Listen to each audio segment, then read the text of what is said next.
Assalamualaikum sahabat-sahabat, inilah Cementil, cerita menarik tentang Islam yang legendaris.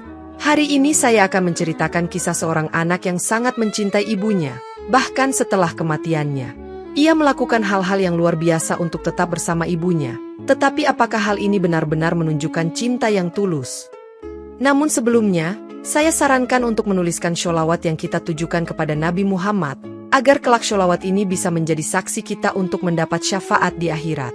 Like dan subscribe ke channel ini, sangat membantu menyebarkan dakwah Islam, dan semoga menjadi amal jariah untuk kita semua. Aidan tinggal di sebuah desa kecil yang terpencil, bersama dengan ayah dan ibunya, Jubeidah. Kehidupan mereka sangat sederhana, namun penuh dengan cinta. Ayah Aidan adalah seorang pekerja keras yang sering membantu warga desa dalam berbagai pekerjaan, sementara ibunya, meskipun muda, sangat bijak dan lembut. Setiap hari, Aidan bermain di sekitar rumah, di antara ladang dan kebun, selalu merasa aman dalam perlindungan orang tuanya. Namun, takdir menuliskan cerita yang berbeda. Suatu hari, ayahnya terlibat dalam kecelakaan yang merenggut nyawanya secara tiba-tiba.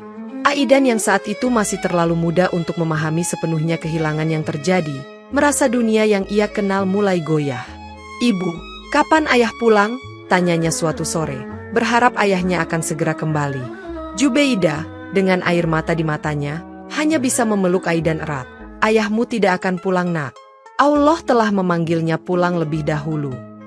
Sejak kematian suaminya, Jubeidah sering terbaring sakit. Tubuhnya yang semula sehat kini mulai melemah seiring berjalannya waktu. Warga desa mulai prihatin melihat kondisinya, tetapi fasilitas kesehatan yang terbatas membuat mereka tidak bisa berbuat banyak. Setiap hari, Aidan melihat ibunya terbaring di tempat tidur. Wajahnya yang muda kini tampak lebih tua, rambutnya yang dahulu hitam berkilau mulai memutih. "Ibu, kapan engkau akan sembuh?" tanya Aidan dengan suara lirih, sambil duduk di samping ibunya. Jubeidah tersenyum lemah. "Aku tidak tahu, nak. Mungkin aku akan sembuh, mungkin juga tidak. Tetapi ingat, Allah selalu memiliki rencana yang terbaik untuk kita." Jawaban itu tidak membuat Aidan tenang, karena ia masih ingin melihat ibunya bangkit, berjalan bersamanya di kebun seperti dulu. Setiap malam, suara batuk dan keluhan sakit dari ibunya membuat hatinya semakin gelisah.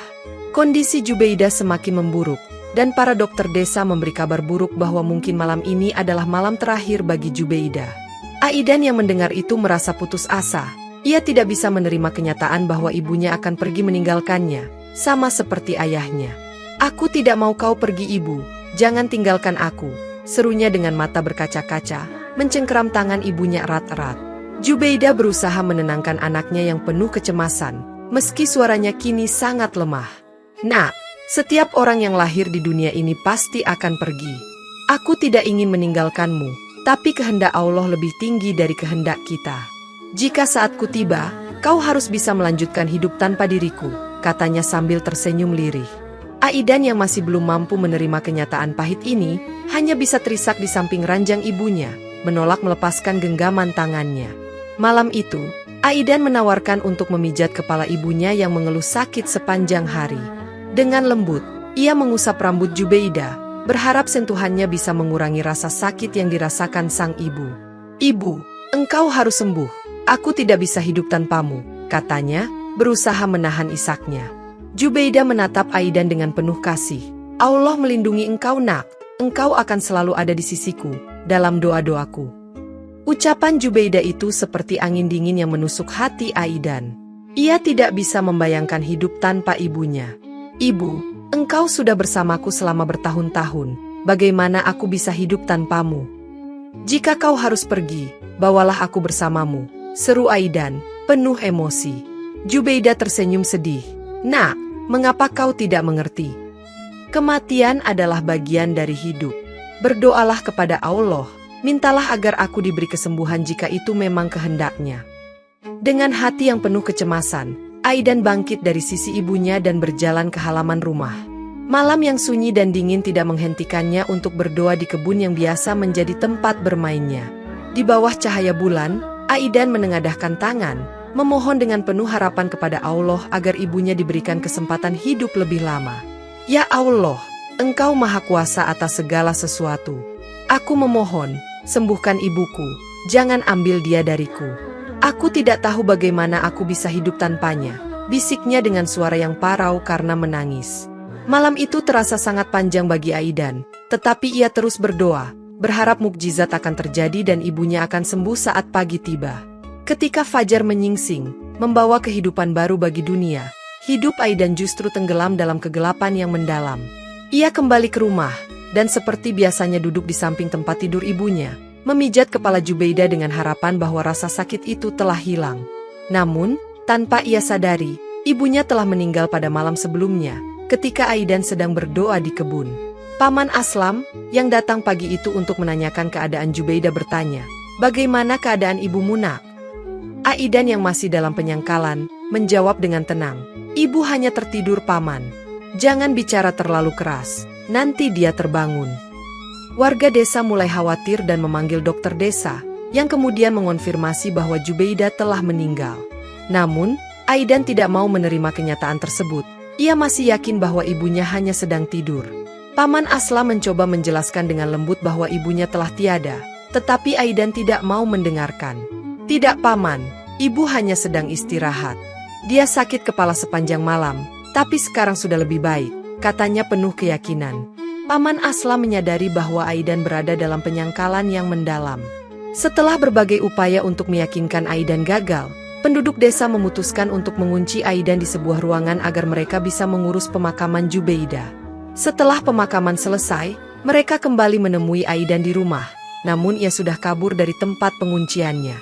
Aidan pergi dari rumah ke rumah, mencari ibunya, dengan keputusasaan yang semakin dalam.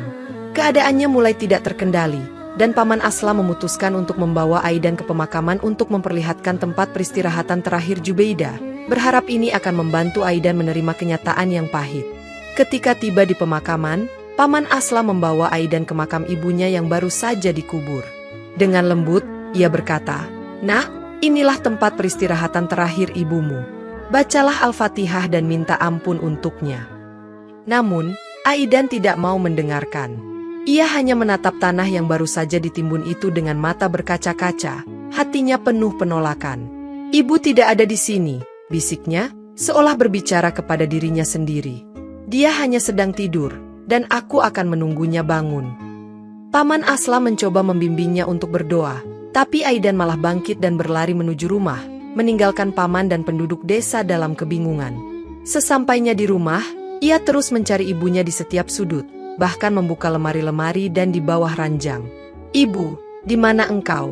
Aku tidak bisa hidup tanpamu," serunya berulang kali. Ketika malam tiba, Aidan merasa hampa dan kesepian. Keputusasaan mulai menguasainya, dan pikirannya yang masih muda tak mampu menerima kenyataan bahwa ibunya telah tiada. Setelah 2 hari tanpa tidur dan makan yang cukup, Aidan terlihat semakin putus asa. Beberapa wanita desa mencoba menemaninya agar ia tidak merasa sendirian. Namun Aidan mengusir mereka dengan kasar. "Aku tidak butuh kalian, aku hanya butuh ibuku," teriaknya sambil menutup pintu rapat-rapat. Penduduk desa mulai khawatir melihat perilakunya yang semakin tidak terkendali. Mereka tidak tahu bahwa Aidan telah membuat keputusan yang aneh dan berbahaya. Pada malam harinya, ketika desa tenggelam dalam kegelapan, Aidan diam-diam pergi ke pemakaman. Dengan sekop yang ia curi dari gudang, ia mulai menggali kuburan ibunya. "Ibu, aku akan membawamu pulang, kita akan bersama lagi," bisiknya pada malam yang sunyi itu. Setelah beberapa jam menggali, ia berhasil mengeluarkan jenazah ibunya dan membawanya kembali ke rumah, membungkus tubuh Jubeidah dalam kain kafan yang kini basah oleh tanah. Setelah membawa jenazah ibunya ke rumah, Aidan mulai merawatnya seperti orang yang masih hidup. Ia memandikan tubuh Jubeidah, mengoleskan minyak wangi untuk menghilangkan bau yang mulai muncul, lalu membaringkannya di tempat tidur. "Ibu, aku akan merawatmu, aku akan memijat kepalamu setiap malam seperti biasa," katanya lembut, seolah ibunya masih bisa mendengar. Hari-hari berlalu, dan Aidan semakin terobsesi untuk menjaga ibunya tetap hidup. Ia tidak menyadari bahwa tubuh Jubeidah mulai membusuk. Setiap kali penduduk desa datang membawa makanan, Aidan hanya mengambil nampan tanpa membuka pintu lebar-lebar. Di dalam rumah, ia terus membaca Al-Quran di samping ibunya, yakin bahwa doanya akan membawa ibunya kembali. Namun, bau busuk mulai menyebar dari rumah Aidan, dan warga desa mulai curiga bahwa sesuatu yang mengerikan sedang terjadi di dalamnya. Desas-desus tentang Aidan yang menyimpan jenazah ibunya di rumah mulai menyebar di desa. Penduduk desa semakin khawatir karena bau busuk yang tercium dari rumahnya semakin tajam. Paman Aslam akhirnya memutuskan untuk bertindak. Ketika Aidan membuka pintu untuk mengambil nampan makanan yang diantarkan penduduk, Paman Aslam memaksa masuk ke dalam rumah. Di dalam kamar, ia menemukan pemandangan yang mengerikan. Tubuh Jubeidah yang membusuk, terbaring di tempat tidur, sementara Aidan duduk di sampingnya, memijat kepala sang ibu yang sudah lama meninggal. "Apa yang kau lakukan, nak?" seru Paman Aslam dengan nada keras. Aidan menatapnya dengan pandangan bingung. "Aku hanya merawat ibu. Dia bilang dia sedang sakit kepala, jadi aku harus memijatnya," jawab Aidan dengan polos. Paman Aslam menggelengkan kepala, berusaha menahan air mata. "Nak, kau harus menguburkan ibumu kembali. Ini bukan cara untuk menyembuhkannya. Dia sudah pergi," katanya lembut, tetapi tegas. Ketika penduduk desa mencoba membawa jenazah Jubeidah keluar dari rumah untuk dimakamkan kembali, Aidan berusaha menghalangi mereka dengan segenap kekuatannya. "Jangan, dia masih hidup. Kalian semua salah," teriaknya putus asa, mencengkeram kain kafan ibunya dengan erat. Namun, jumlah penduduk desa yang lebih banyak membuatnya tak berdaya. Mereka berhasil membawa jenazah itu kembali ke pemakaman, sementara Aidan hanya bisa menangis terseduh-seduh di lantai rumahnya. Paman Aslam menatap Aidan dengan penuh iba. "Nak, cintamu pada ibumu tak akan pernah mati, tapi kau harus membiarkannya pergi. Allah telah memanggilnya, dan kau harus menerima kenyataan itu." Namun, Aidan hanya terdiam, matanya kosong. Ia tidak bisa menerima bahwa ibunya telah tiada, dan bahwa tubuh yang kini dibawa kembali ke tanah adalah tubuh yang sama yang dulu memberinya kasih sayang tanpa batas. Malamnya, Aidan berlari menuju rumahnya, hatinya dipenuhi oleh keputusasaan yang mendalam. Di dapur, ia mengambil sebuah pisau besar dan berlari keluar rumah, menuju pemakaman. Dengan langkah terburu-buru, ia mencapai makam ibunya yang baru saja dikubur kembali. "Aku tidak akan membiarkan kalian memisahkan kami," teriaknya sambil menggali tanah dengan tangan kosong.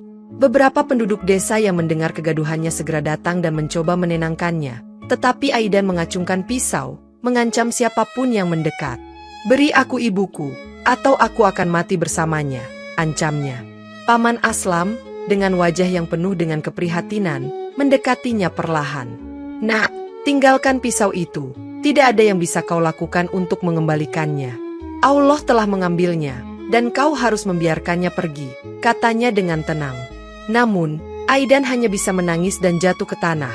Pisau di tangannya terlepas, dan hatinya hancur dalam kesedihan yang tak terungkapkan. Penduduk desa akhirnya berhasil membawa kembali jenazah Jubeidah ke tempat peristirahatan yang seharusnya. Aidan yang sudah kehilangan kekuatan untuk melawan, hanya bisa duduk di tepi makam dengan wajah yang penuh duka. Paman Aslam mendekatinya, menepuk pundaknya dengan lembut. "Ini adalah ujian, nak. Kau harus menerima bahwa ibumu sudah tiada. Kita semua akan berpisah dengan orang-orang yang kita cintai suatu hari nanti," katanya penuh kasih. Aidan hanya menunduk, air matanya mengalir deras tanpa kata-kata. Setelah itu, penduduk desa pulang meninggalkan Aidan di pemakaman. Malam itu, angin kencang bertiup di seluruh desa, seolah membawa pesan dari alam lain. Aidan tetap duduk di sana, tak bergerak, memandang ke arah makam ibunya dengan hati yang dipenuhi rasa kehilangan yang mendalam. Ketika malam semakin larut, tiba-tiba Aidan merasakan kehadiran yang tak terduga di sekitarnya. Dari kegelapan, sosok ibunya muncul, mengenakan pakaian putih bersih. Wajahnya terlihat tenang dan penuh cinta. "Ibu," bisik Aidan, tidak percaya dengan apa yang dilihatnya. Sosok itu mendekat, dan suara Jubeidah terdengar lembut di telinganya. "Nak, sekarang engkau harus belajar untuk hidup sendiri. Aku tidak bisa selalu bersamamu, tetapi cinta yang aku berikan akan selalu ada di hatimu," kata Jubeidah. Aidan meraih tangan ibunya, namun sosok itu mulai memudar. "Bacalah Al-Quran untukku, sholatlah, dan mintalah ampun untuk jiwaku. Itu yang aku butuhkan darimu," kata Jubeidah, sebelum akhirnya menghilang dalam tiupan angin malam.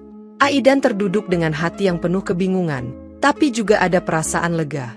Ia merasa pesan terakhir ibunya memberinya arah untuk melanjutkan hidup tanpa harus terjebak dalam kesedihan yang tak berujung.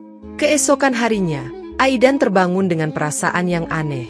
Setelah pertemuan mistis dengan ibunya malam sebelumnya, Hatinya masih diselimuti rasa kehilangan, namun sekarang ada sesuatu yang berbeda, seperti ada kekuatan yang perlahan tumbuh dalam dirinya. Ia merenungi pesan ibunya, membaca Al-Quran, sholat, dan berdoa untuk ketenangan jiwa sang ibu. Tanpa menunda, ia segera mengambil wudhu dan mendirikan sholat, hal yang sebelumnya jarang ia lakukan dengan sungguh-sungguh. Suara tilawah Al-Quran mulai terdengar dari rumah kecilnya, sesuatu yang belum pernah dilakukan Aidan sejak kematian ayahnya. Ketika tetangga-tetangga mendengar perubahan ini, mereka merasa terkejut sekaligus senang. Aidan sudah mulai berdoa untuk ibunya, kata seorang tetangga kepada Paman Aslam. Namun, di balik perubahan itu, Aidan masih membawa kesedihan yang mendalam. Dalam hati kecilnya, ia masih merindukan sosok ibunya yang nyata, meskipun ia tahu tidak ada cara untuk membawanya kembali. Meski Aidan mulai lebih rajin dalam ibadah, kehidupan sehari-harinya masih penuh dengan tantangan. Untuk bisa bertahan hidup, ia memutuskan untuk membuka usaha kecil-kecilan, sebuah toko sayur di depan rumahnya. Aidan menjual sayur-sayuran yang ditanam di kebunnya, hasil dari ajaran ayahnya dulu. Pelan-pelan, usahanya mulai dikenal warga desa. Beberapa orang datang membeli, sementara yang lain hanya melihat. Namun, Aidan tidak hanya menjual sayuran, ia juga memberikan sebagian kepada orang-orang yang membutuhkan, terutama para janda dan anak-anak yatim. "Ambillah sayuran ini, Bu, untuk keluarga Anda," katanya kepada seorang ibu miskin yang datang ke tokonya suatu hari. "Tapi aku tidak punya uang," balas ibu itu. Aidan tersenyum tipis. "Tidak apa-apa, anggap saja ini hadiah, doakan saja ibuku ya." Sejak saat itu, doa-doa untuk ibunya mulai mengalir dari mulut-mulut warga desa, yang membuat Aidan merasa sedikit lebih damai. Meski usaha kecilnya mulai berjalan, bayangan masa lalu masih sering menghantui Aidan. Setiap kali ia pulang ke rumah, ia merasakan hampa yang begitu mendalam. Malam-malam panjang sering ia habiskan dengan duduk di samping tempat tidur yang dulu ditempati ibunya, memandangi jendela dengan pikiran kosong. "Ibu, aku telah melakukan apa yang kau minta. Tapi kenapa kesedihan ini belum juga pergi?" bisiknya dalam hati. Di malam-malam seperti itu, ia sering terjaga hingga fajar, hanya untuk kemudian kembali berdoa. Meski begitu, ia mulai menerima kenyataan sedikit demi sedikit. Setiap bacaan Al-Quran yang ia lantunkan memberinya kekuatan baru, meski masih dibarengi dengan air mata yang jatuh tanpa disadari. Perlahan, ia menyadari bahwa meskipun ibunya sudah tiada, cinta dan ajarannya tetap hidup di hatinya. Suatu malam, Aidan bermimpi bertemu ibunya lagi. Dalam mimpi itu, Jubaidah tampak lebih damai dari sebelumnya, tersenyum lembut kepadanya. "Ya nak, aku datang untuk berterima kasih. Doa-doamu sampai padaku, dan hatiku kini tenang," jawab Jubaidah dengan suara yang hangat dan penuh kasih. Aidan merasa haru dan mulai menangis. "Aku merindukanmu, Ibu. Tidak ada hari di mana aku tidak memikirkanmu," katanya sambil memegang tangan ibunya dalam mimpi. Jubaidah mengelus pipi Aidan dengan lembut. "Aku tahu nak, tapi kau harus ingat, aku selalu ada di sini, di hatimu. Lanjutkan hidupmu dengan sabar dan penuh doa, aku akan selalu mendoakanmu dari sana." Ketika Aidan terbangun, ia merasa hatinya sedikit lebih ringan, seolah beban berat yang selama ini menghimpitnya mulai terangkat. Setelah mimpinya bertemu Jubaidah, Aidan mulai menemukan arti dari kehidupan barunya. Setiap hari, ia berusaha untuk tetap dekat dengan Allah, seperti yang diminta ibunya. Selain rajin membaca Al-Quran dan melaksanakan sholat, Aidan mulai lebih aktif membantu orang-orang di desanya. Ia sering memberikan makanan kepada tetangga yang membutuhkan, tanpa meminta imbalan apapun.